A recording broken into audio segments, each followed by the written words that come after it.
মন্ত্রীদের জন্য ন্যূনতম 10 লাখ টাকা তাদের বেতন হওয়া উচিত, এমপিদের 5 লাখ টাকা বেতন হওয়া উচিত। গরিবের সন্তান গরিব, গরিবদের লোভ বেশি। এই যে একটা জিনিস দেখেন, আমি ওই যে কালকে আমি বিশেষ করে দুইজন ইউটিউবার, এই আমাদের পিনাকি ভট্টাচার্য, ইলিয়াস হোসেন, যারা একসময় আমাদের সাথে অ্যাক্টিভিজম করেছে।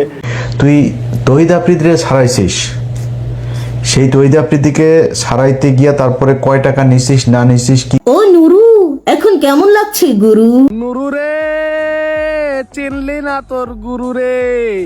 রাজনীতি করতে চাও, দেশে আসো। বিপি নুরুল হক নূরকে যখন সেনাবাহিনী পিটিয়ে রক্তাক্ত করলো, জখম করলো, আমি এই নূরের পক্ষে প্রতিবাদী কণ্ঠে কয়েকটা ভিডিও ছেড়েছি এবং সেটা সামাজিক যোগাযোগ মাধ্যমে ব্যাপক ভাইরাল হয়েছে। এই ইদানিং দেখি আমাদের বাংলাদেশের কি বিপি নূর নাকি জানি, মাশাআল্লাহ খুব পাকনা পাকনা কথা বলে।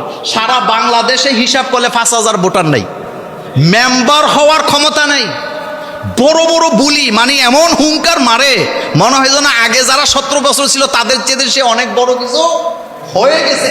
এত লাফাইয়েন না, বলেন তো ক্ষমতা কার হাতে? স্ক্রিনের মধ্যে যে তিনটারা দেখতেছেন, এই তিনটা হচ্ছে সুবিধাভোগী রাজনৈতিক পতিতা।